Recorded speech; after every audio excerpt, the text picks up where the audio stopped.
आपला बाण चोरलाय. आता बाण घेऊन कुणी आलं की म्हणायचं चोरलेला बाण घेऊन नाटकं करू नकोस. मी मेलो तरी ठाकरेंची साथ सोडणार नाही. मी निष्ठावंत शिवसैनिक आहे. मी जो काही आहे तो उद्धव साहेबांमुळं. केवळ स्वार्थासाठी त्यांना सोडलो तर लोकांशी नजर मिळवू शकणार नाही. हे म्हणणं आहे ओमराजे निंबाळकरांचं. ओमराजेंच्या या व्हायरल झालेल्या क्लिप आता पुन्हा सोशल मीडियात वर आले तरंगत. ओमराजेंना सोशल मीडियात अगदी राजपण मिळालं, पण 2च दिवसात याच राजेपणाचा अक्षरशः कचरा झालाय. खरं तर ऑपरेशन टायगरच्या माध्यमातून ठाकरेंची साथ सोडणारे ओमराजे हे काही एकटे खासदार नाहीत. त्यांच्यासोबत संजय जाधव, संजय देशमुख, संजय दिना पाटील, नागेश पाटील आष्टीकर आणि भाऊसाहेब वाघचौरे यांनीही ठाकरेंची साथ सोडली आहे. पण ओमराजेंच्या नशिबीच हे कचरा पण आले. तर असं का झालं? ओमराजे निंबाळकरांना का टार्गेट केलं जातंय? साथ तर इतर 5 जणांनीही सोडलीये, मग एवढे शिव्याशाप ओमराजेंच्याच नशिबात का? ओमराजेंचं असं काय चुकलंय? हे सगळं बिटवीन द लाईन्स मध्ये समजून घेणार आहोत. त्यामुळे व्हिडिओ शेवटपर्यंत बघा. आणि पुढे जाण्याआधी आपल्या सगळ्यांना विनंती आहे की तुम्ही अजूनपर्यंत टीओडी मराठीला युट्यूबवर सबस्क्राईब केलं नसेल तर प्लीज लगेच सबस्क्राईब करा.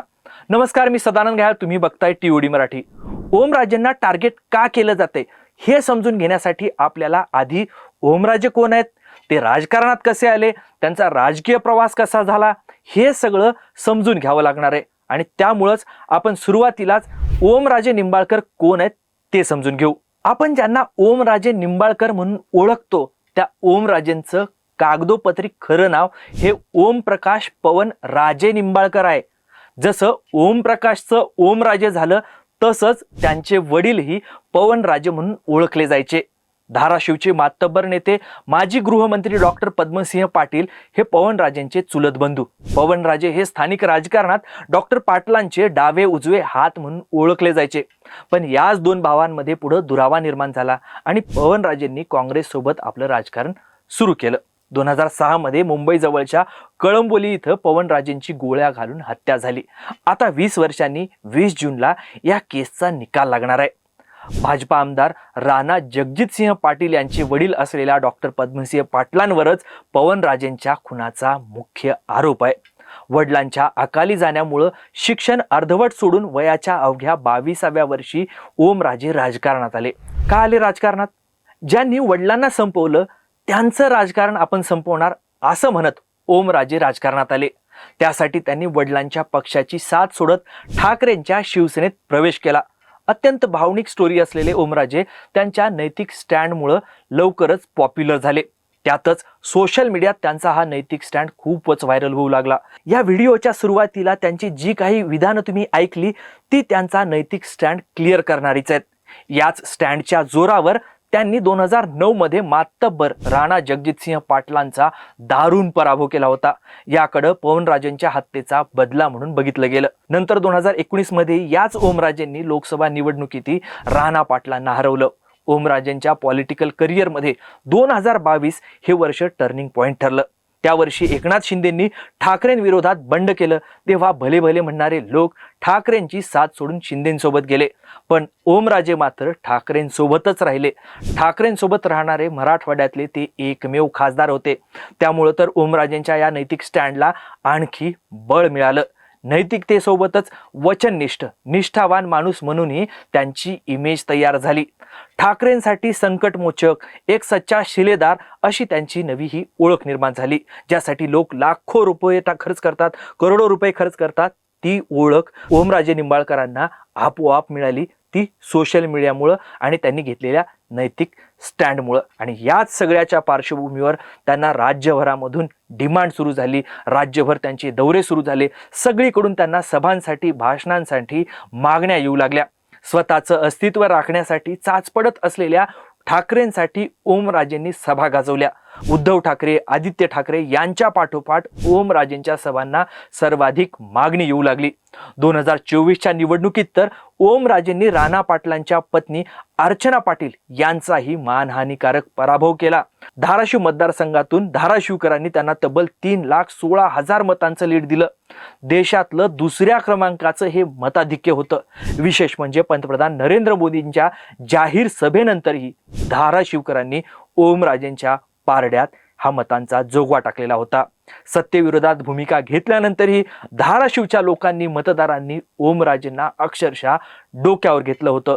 2022 हे वर्ष जसं ओमराजेंच्या पॉलिटिकल करिअर मधलं निर्णायक वर्ष होतं, ते लोकप्रियतेच्या यशाच्या टोकावर त्यांना पोहोचवणारं वर्ष होतं, तसंच 2026 हे वर्ष आणखी एक त्यांच्या आयुष्यातला, राजकीय आयुष्यातला निर्णायक टप्पा ठरला. लोकांनी भरभरून मतं दिल्यानंतरही, सत्तेविरोधात स्टँड घेतल्यानंतरही ओमराजेंनी ठाकरेंची साथ सोडून शिंदेंचा नाद केला. त्यामुळे ज्या सोशल मीडियानं त्यांना डोक्यावर घेतलं होतं, त्याच सोशल मीडियानं त्यांचा अक्षरशः कचरा केलाय. असं का झालं? तर या सगळ्या मागं सगळ्यात महत्वाचं कारण आहे, तो म्हणजे त्यांचा नैतिक स्टँड. सोशल मीडियावर ते चांगले सक्रिय आहेत, ऍक्टिव्ह आहेत. मग अगदी मतदारसंघातल्या कुणाचा वाढदिवस असो, मुंज असो, लग्न असो की जयंती पुण्यतिथी, कोणताही सामाजिक उपक्रम असू द्या, ओमराजे कायमच त्या संबंधीच्या पोस्ट आपल्या सोशल मीडियाच्या माध्यमातून लोकांशी कनेक्टेड राहत असतात. आपण लोकांची कशी मदत करतोय, सामाजिक कार्यात कसे सक्रिय आहोत, या गोष्टींबद्दल ते कायम अपडेट देत राहतात. काही महिन्यांपूर्वीच ते धाराशिवमध्ये पुरात सापडलेल्या काही लोकांच्या मदतीसाठी वेगानं वाहणाऱ्या पाण्यात उतरले होते. त्याचा रिअल टाइम मधला व्हिडिओ त्यांनी आपल्या सोशल मीडियावर टाकला होता आणि त्याची प्रचंड चर्चा झाली होती. सगळीकडे तुफान व्हायरल झाला होता तो व्हिडिओ. पॉलिटिकली करेक्ट राहण्या बोलण्याऐवजी नैतिक आणि खरं बोलणारा माणूस म्हणून ओमराजेंकडे सोशल मीडिया बघतो. सोशल मीडियाला देखील अशी माणसं खूप आवडतात, कारण आपल्याला वास्तवात जे जगता येत नाही, करता येत नाही, ते हा माणूस करतोय असं त्याच्या फॉलोअर्सला वाटत असतं. नैतिकता हे सतीचं वाण घेण्यासारखं आहे आणि हेच वाण ओमराजेंनी घेतलं होतं. त्याचे रिटर्न्सही त्यांना 2022 नंतरच्या 4 वर्षामध्ये मिळाले होते. जसं त्यांनी आपला नैतिक स्टँड, पॉलिटिकल स्टँड केला, तसं त्यांच्याकडून सोशल मीडियावरून अनेक पटीनं वसुली करणंही सुरू झालेलं होतं. जे रिटर्न मिळाले होते त्यांना, तेच रिटर्न आता वसूल केले जात आहेत. ओमराजेंना प्रचंड टीकेला सामोरं जावं लागते. त्यांचं वेगळं रूप समोर येताच त्यांच्या फॉलोअर्सने आपली नाराजी दाखवून दिली, बोलून दाखवली. अवघ्या 24 तासातच इंस्टाग्रामवर त्यांचे हजारो फॉलोअर्स कमी झालेत.